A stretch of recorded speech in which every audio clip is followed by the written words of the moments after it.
ọjọ́ ìṣẹ́gun tí í ṣe ọjọ́ Tuesday ọ̀sẹ̀ tí a wà nínú ẹ̀ yìí, èyí tí í ṣe ọjọ́ kẹta nínú oṣù kìíní ọdún 2026, the 13th of January 2026, ó ní àjálù ńlá ló máa já wọ àárín àwọn olórin ẹ̀mí, ìyẹn olórin kìrìsìtẹ́nì, nígbà tí gbajúgbajà olórin obìnrin ni ìyẹn ajíhìnrere Bùnmi Akínàánú, ẹni tí gbogbo ayé mọ̀ sí Bùnmi Omijé Ojú Mi, tó jáde láyé, tó sì jẹ́ pé títí di àsìkò yìí ní àwọn èèyàn káàkiri àgbáyé ni wọ́n ń ṣèdárò ikú òjijì obìnrin náà. Ẹ rántí wípé lọ́dún tó kọjá ní ariwo jáde nígbà táwọn èèyàn rí Bùnmi Omijé Ojú Mi ní ṣọ́ọ̀ṣì ọkùnrin kan ní ìlú Ìbàdàn ní ìpínlẹ̀ Ọ̀yọ́, ìyẹn pásítọ̀ David Adétùbẹ́rù, níbi tí Bùnmi Omijé Ojú Mi tó ti wá iṣẹ́ ìwòsàn àti ìtúsílẹ̀ lọ sí ṣọ́ọ̀ṣì pásítọ̀ náà, níbi tí ó ti ní ìṣòro pẹ̀lú ẹsẹ̀. Bẹ́ẹ̀ ló jẹ́ pé pásítọ̀ Adétùbẹ́rù ó gbàdúrà fún Bùnmi tó sì ní ó ti rí ìwòsàn, ṣùgbọ́n kàkà kí ó sàn lára ìyá àjẹ́, níṣe ló wá ń fi gbogbo ayé ẹ̀ bí ọmọbìnrin o. Ìwòsàn tí pásítọ̀ Adétùbẹ́rù ní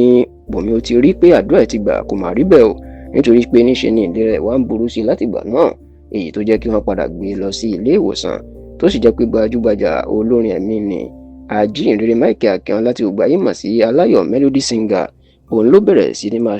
kó àwọn èèyàn jọ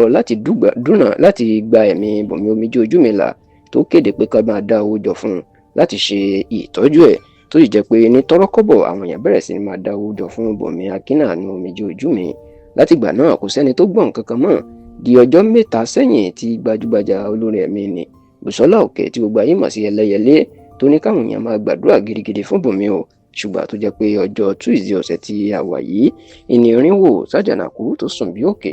nígbà tí Bùnmi Omijé Ojú Mi tó ké ayé yìí pé ó dìgbà ó ṣe. Ṣùgbọ́n ọ̀pọ̀ àwọn èèyàn ní ó máa mọ ẹ̀kúnrẹ́rẹ́ ìtàn ìgbésí ayé Bùnmi Omijé Ojú Mi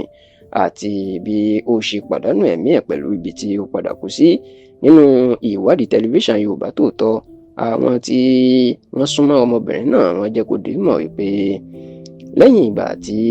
fọ́nrán fídíò ibi tó ti wá ìtúsílẹ̀ lọ ṣọ́ọ̀ṣì pásítọ̀ David Adétùbẹ́rù tó lu síta,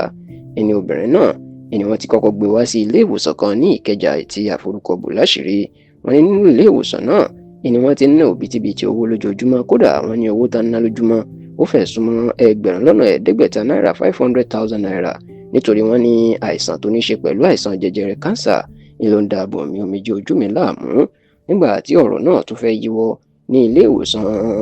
aládàáni tó wà ní Ìkẹjà tá forúkọ bò láṣìírí náà, ìlà gbogbo wọn gbé kúrò, wọ́n á gbé lọ sí ilé ìwòsàn kan tí wọ́n ti ń tọ́jú àwọn aláìsàn jẹjẹrẹ ìyún kánsà ní agbègbè Ìkòyí lọ́nà Victoria Island ní ìpínlẹ̀ Èkó.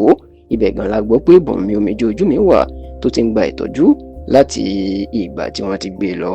Ṣá o, níbẹ̀rẹ̀ pẹ̀pẹ̀ ilé ayé Bùnmi Omijé Ojú Mi, ọmọ bíbí ìpínlẹ̀ Ondo ni,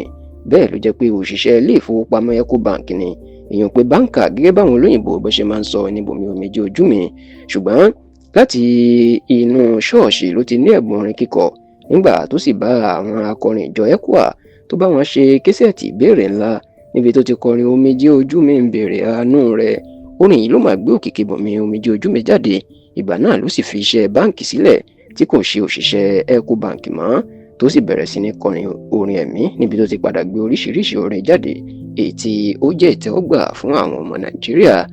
Nígbà ayé Bùnmi Omijé Ojú Mi, ìwádìí tẹlifíṣàn Yorùbá Tòótọ́ fìdí ẹ̀ múlẹ̀ pé ọmọ mẹ́ta ni Bùnmi Omijé Ojú Mi ló fi sílẹ̀ sáyé lọ, tó sì jẹ́ pé ọ̀rọ̀ kan ṣoṣo táwọn èèyàn tó ń sọ ni pé òpó ńlá kan ni ló ti wó lulẹ̀ láàrin àwọn olórin ẹ̀mí lórílẹ̀‐èdè Nàìjíríà, tó sì jẹ́ pé dàsìkò yìí ni làwọn èèyàn náà ń ṣèdárò ikú òjijì rẹ̀.